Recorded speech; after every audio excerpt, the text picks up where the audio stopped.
আমাৰ জাতীয় অৰ্থনীতি নাই।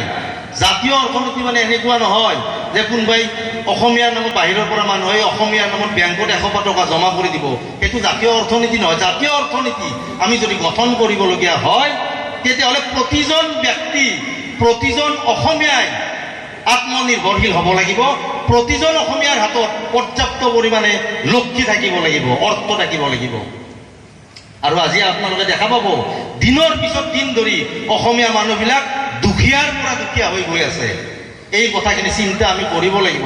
নহ'লে যদি পইচাই নাথাকে, অৰ্থ যদি নাথাকে, অনৰ্থ হৈ যাব, অনৰ্থ হৈ যাব। গতিকে বহাগ হিচাপে, বিহু হিচাপে এই কথাখিনি চিন্তা কৰিব।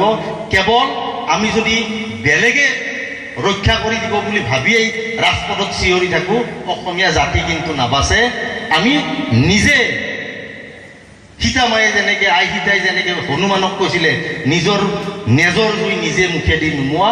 অসমীয়াৰ যি বিপদ, সেই অসমীয়াৰ বিপদ হনুমানৰ দৰে আমি নিজৰ মুখেদি নুমাব লাগিব।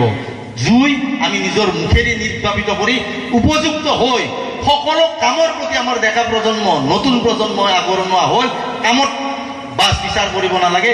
যি কাম আগত পৰে সকলো কাম কৰি গৈ অৰ্থনৈতিকভাৱে স্বাৱলম্বী হৈ অৰ্থনীতিৰ জৰিয়তে আমাৰ জাতিটোক যাতে আগুৱাই লৈ যাব পাৰে তাৰ চেষ্টা কৰক।